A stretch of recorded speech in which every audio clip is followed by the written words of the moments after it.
नमस्कार दोस्तों, जैसे कि आप सभी जानते हैं इस चैनल पर फ्री में जीएस का नोट्स उपलब्ध करवाया जा रहा है।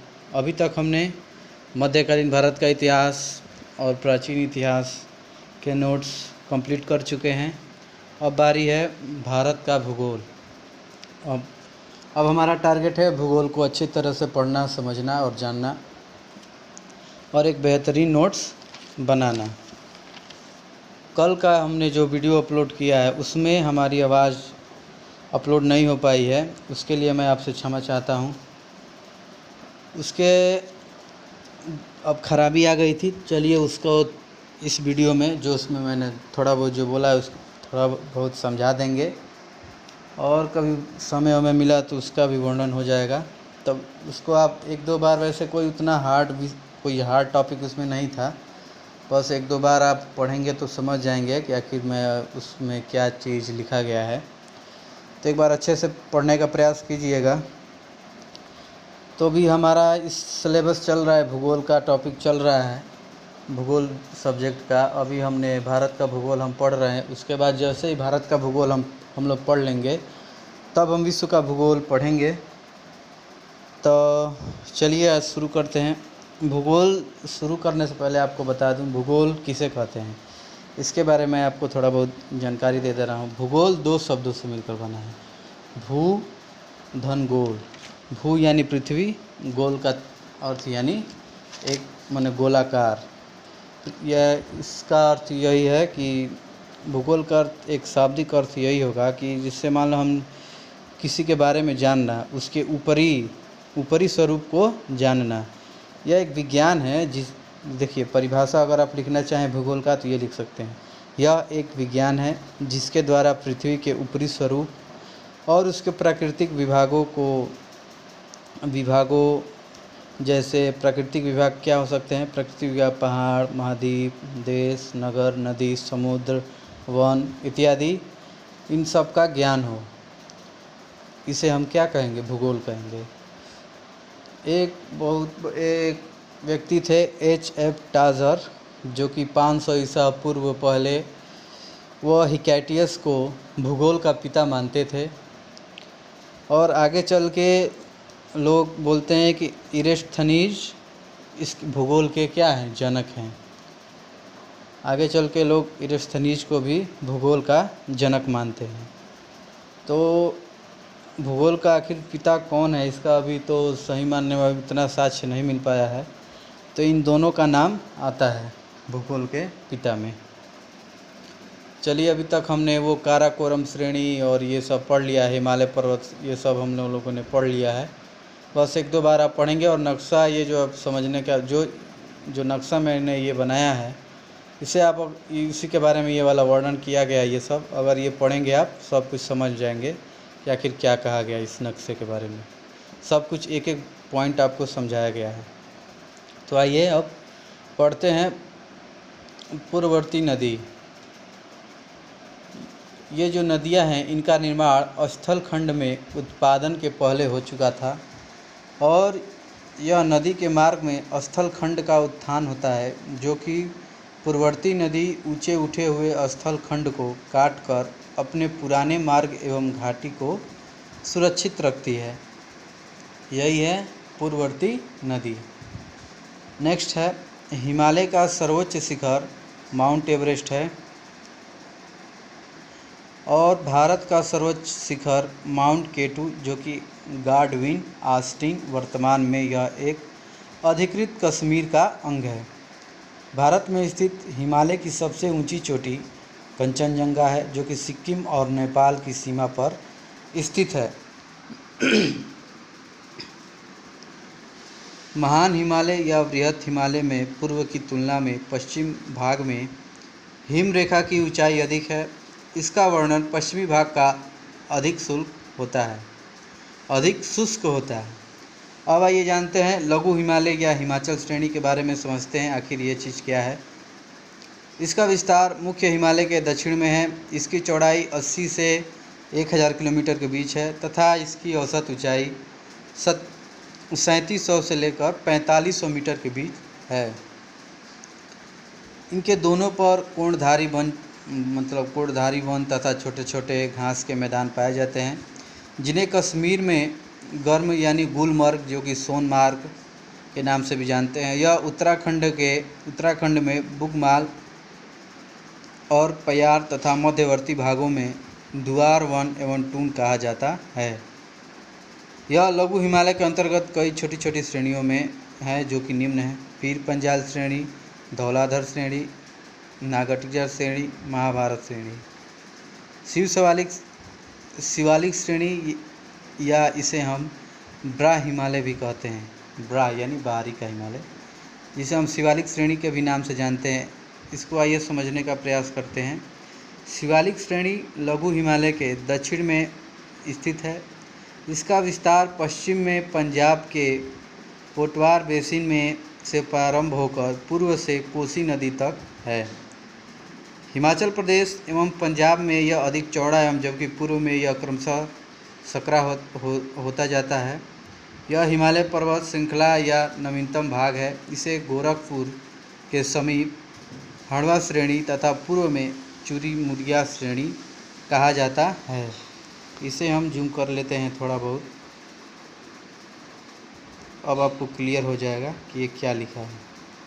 चूरिया मुड़िया श्रेणी, ये इसका नाम है। शिवालिक को लघु हिमालय से अलग करने वाली घाटियों को पश्चिम में टून तथा पूर्व में द्वार कहते हैं। पूर्वांचल की पहाड़ियाँ, आइए इसे समझते हैं। पूर्वांचल की पहाड़ियाँ ये भारत के उत्तर पूर्वी राज्यों में फैली हुई हैं। इनसे कई भारत और म्यांमार की सीमा रेखा के साथ फैली हैं। यह कई देशों के आंतरिक हिस्से में है, जैसे पटकई, बूम, नागा पहाड़ियाँ तथा मिज़ो पहाड़ियाँ। ये नक्शे में आपको समझाने का प्रयास किया गया है, इसे आप देख लीजिएगा, समझ जाएंगे। हिमालय का प्रादेशिक विभाजन, हिमालय का प्रादेशिक विभाजन हुआ, आइए इसको भी समझ लेते हैं। पहला विभाजन हुआ था पंजाब हिमालय, जो कि सिंधु नदी तथा सतलज नदी के मध्य अवस्थित है। यह पर्वतीय भाग जम्मू कश्मीर तथा हिमाचल प्रदेश में विस्तृत है। इसमें लद्दाख, पीर पंजाल एवं जास्कर पर्वत श्रेणियाँ एवं रोहतांग तथा जोजिला दर्रा अवस्थित है। दूसरा है कुमायूं हिमालय। यह सतलज तथा काली नदियों के मध्य विस्तृत है। यह पंजाब हिमालय से अधिक ऊंचा भाग है। यह भागीरथी और यमुना नदियों का उद्गम क्षेत्र यही हिमालय है। बद्रीनाथ एवं केदारनाथ इसकी प्रमुख चोटियाँ हैं। बद्रीनाथ और केदारनाथ की प्रमुख चोटियाँ कुमायूं की हिमालय हैं। नदी देवी कुमायूं हिमालय का प्रमुख शिखर है। यह मुख्यतः उत्तराखंड राज्य में स्थित है। तीसरा है नेपाल हिमालय। यह पर्वत प्रदेश हिमालय का सबसे लंबा प्रादेशिक भाग है। यह काली नदी से तीस्ता नदी तक लगभग 800 किलोमीटर की लंबाई में विस्तृत है। विश्व की सर्वोच्च पर्वत श्रृंखलाएं माउंट एवरेस्ट, कंचनजंगा, धौलागिरी, मकालू आदि के इसी श्रेणी में अवस्थित हैं। असम हिमालय, यह तीस्ता नदी से होकर दिहांग ब्रह्मपुत्र तक 720 किलोमीटर की लंबाई में फैला हुआ है। इस हिमालय में नागा पहाड़ी, मणिपुर, मिजो, खासी आदि पहाड़ियाँ अवस्थित हैं। इस भाग की प्रमुख नदियाँ दिहांग, दिबांग, लोहित एवं ब्रह्मपुत्र है। सॉरी बच्चों।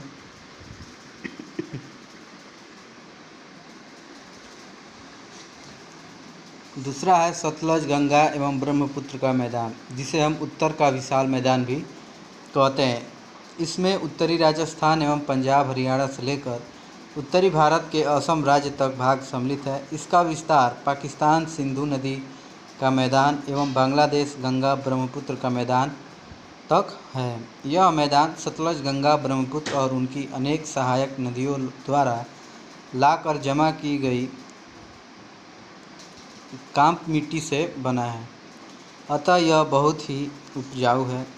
अरावली पर्वत श्रेणी सिंधु सतलज समूह एवं गंगा नदी समूहों के बीच में जल विभाजक का काम करती हैं, अतः यह मैदान के पश्चिमी एवं पूर्वी भाग क्रमशः पश्चिमी एवं पूर्वी मैदान कहलाते हैं। दोस्तों यह जो क्लास जीएस का है, अगर आप किसी भी गवर्नमेंट एग्ज़ाम की तैयारी अगर कर रहे हैं तो आप यह क्लास ले सकते हैं। ये कोई स्पेशल जैसे एकदम एसएससी का जो पैटर्न है जीएस का, एकदम उसी पर यह चल रहा है। अगर आप एसएससी का जीएस पढ़ लेंगे तो यूपी पुलिस, बिहार, ये जितने भी एग्ज़ाम होते हैं एसएससी से हल्का सा ही मान लीजिए या एक बराबर ही मान लीजिए एग्ज़ाम होते हैं। अगर आप सीआईएसएफ का एग्ज़ाम अगर आप देने वाले हैं एससीएम का, उसमें भी ये काम आ सकता है आपको।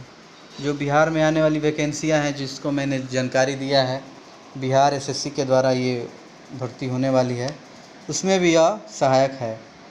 तो अगर आप किसी भी गवर्नमेंट एग्ज़ाम की तैयारी कर रहे हैं तो आप यह क्लास ले सकते हैं। ठीक है, अब आइए आगे बढ़ते हैं। उत्तर का विशाल मैदान, यह पश्चिमी मैदान और पूर्वी मैदान। पश्चिमी मैदान में सिंधु की मैदान और पंजाब की हरियाणा का मैदान और राजस्थान का मैदान। पश्चिमी मैदान में यह तीनों भाग आते हैं। पश्चिमी मैदान, जो पश्चिमी मैदान है वह सिंधु के मैदान से भारत में उसका सतलज बेसिन ही आता है, अतः भारत में इसे सतलज का मैदान भी कहते हैं। सिंधु नदी के पश्चिम का मैदान बांगर से बना है और इसके पूर्व में स्थित मैदान डेल्टाई है। बांगर क्या होता है अभी मैं आपको समझाऊंगा, नीचे वो उसको मैंने बहुत विस्तार रूप से लिखा हुआ है, आप समझ जाएंगे। पूर्वी का मैदान जो है गंगा का मैदान है और ब्रह्मपुत्र का मैदान है। पंजाब हरियाणा का जो मैदान है यह पश्चिम में स्थित मैदानी भाग है जो पंजाब एवं हरियाणा में फैला हुआ है। इसमें सतलज, ब्यास एवं रावी नदियाँ बहती हैं। यह मुख्यतः बांगर से निर्मित है, लेकिन नदियों के किनारे एक संकरी पट्टी में खादर भूमि भी पाई जाती है, जिसमें स्थानिक भाषा में बेट कहा जाता है। इस मैदान में 5 दोआब स्थित हैं जो निम्नलिखित हैं। दोआब यानी दो नदियों का मिलन।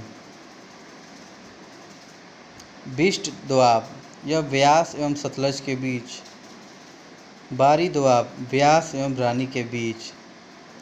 रचना दोआब, रानी और चिनाब के बीच।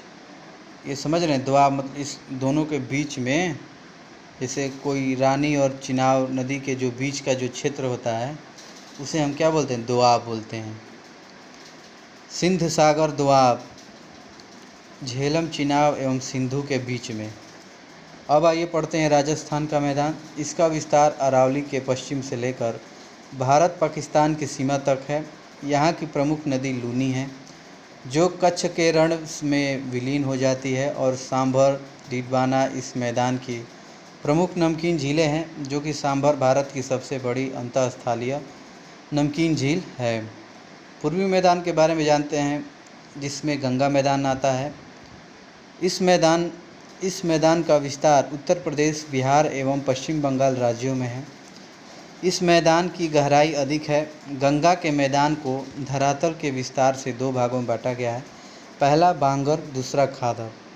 देखिए बांगर क्या होता है ये समझाते हैं आपको।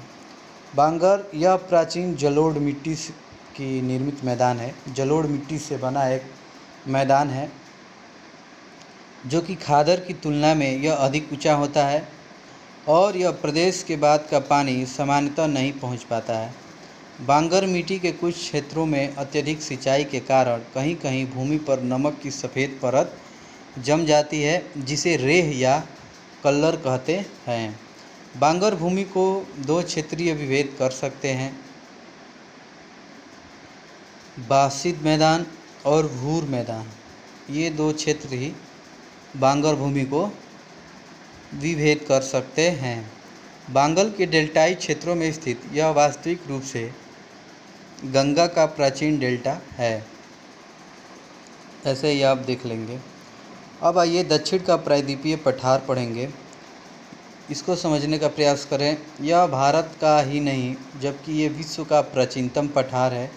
विश्व का प्राचीनतम पठार कौन सा है? दक्षिण का प्रायद्वीपीय पठार ही विश्व का प्राचीनतम पठार है। यह आर्कियन काल की चट्टान से बना है तथा इसका कोई भी भाग समुद्र के नीचे नहीं डूबा है।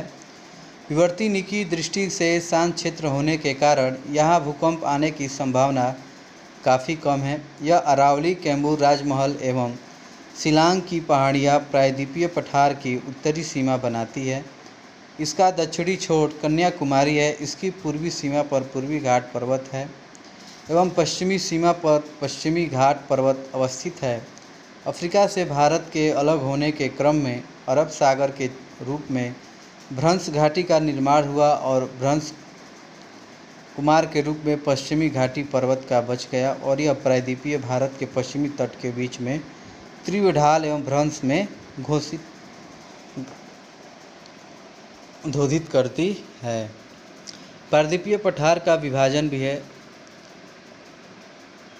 पहला है अरावली पर्वत, दूसरा है मध्यवर्ती उच्च भूमि, तीसरा है दक्कन का पठार, चौथा है पूर्वी पठार, पांचवा है पूर्वी घाट, पांचवा है पश्चिमी घाट का पर्वत। ये सब इसके बंटवारे किए गए हैं। अब आइए जानते हैं अरावली पर्वत के बारे में। यह एक अवशिष्ट पर्वत है। यह विश्व के प्राचीनतम मोड़दार पर्वतों में से एक है। अरावली की लंबाई 1100 किलोमीटर है। यह दिल्ली से अहमदाबाद तक फैली है। यह मालवा के पठार के उत्तर पश्चिम में स्थित है। अरावली पर्वत का सर्वोच्च शिखर गुरु शिखर है। दूसरा है मध्यवर्ती उच्च भूमि, मालवा का पठार। यह पठार नर्मदा एवं ताप्ती नदियों एवं विंध्याचल पर्वत के उत्तर पश्चिमी में फैला हुआ है। इसकी ऊंचाई 800 मीटर है और यह ग्रेनाइट जैसी कठोर चट्टानों से बना है। दूसरा है बुंदेलखंड का पठार। यह मालवा पठार के पूर्व में स्थित है और इसकी स्थलाकृति नीच तथा क्वार्टरजाइट के गहन अपर्दन से विकसित हुई चंबल नदी के द्वारा बने महाखंडों के कारण ही इस प्रदेश को उत्खात भूमि का प्रदेश कहते हैं। तीसरा है विंध्य पर्वत श्रेणी। इसकी लंबाई 1200 किलोमीटर है। दोस्तों, वैसे लंबाई तो पूछा नहीं जाता है, लेकिन तभी भी मैंने इसको लिख दिया है कि आपको ध्यान रहे। वैसे परीक्षाओं में अधिकतर मैंने देखा है लंबाई से प्रश्न उतने बने नहीं हैं। इस श्रृंखला का भारी अपर्दन हो चुका है। इसकी औसत ऊंचाई 500 से 700 मीटर है। इसकी पश्चिमी भाग पर लावा है, परंतु पूर्वी भाग पर लावा नहीं है। लावा जानते हैं ना, जो वो ज्वालामुखी जब उत्पन्न होता है वहाँ उसमें से लावा निकलता है, उसी को लावा बोला जा रहा है। अब आइए समझते हैं दक्कन का पठार। यह पठार ताप्ती नदी के दक्षिण में फैला हुआ है और यह उत्तर पश्चिम में सतपुड़ा तथा विंध्याचल, उत्तर में महादेव और मैकाल, पूर्व में पूर्वी घाटी एवं पश्चिम घाटी तक का सब कुछ क्या हुआ है, घिरा हुआ है।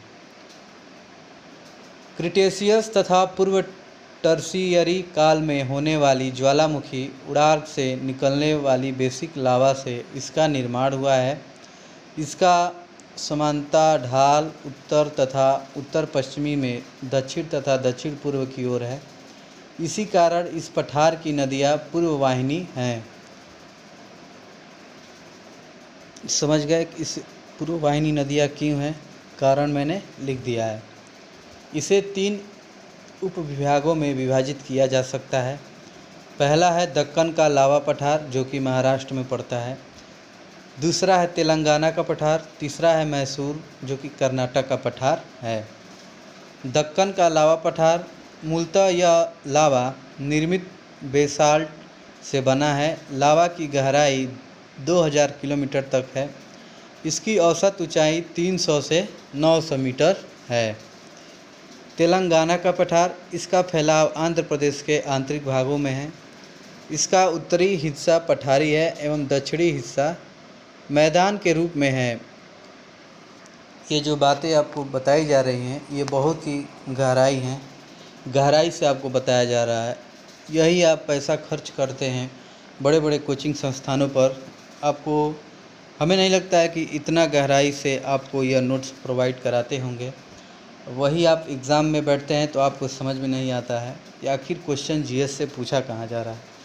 जीएस देखो, जो सब्जेक्ट है उसी में से पूछा जाता है, लेकिन क्या होता है, बच्चे उससे गहराई से नहीं पढ़े रहते हैं।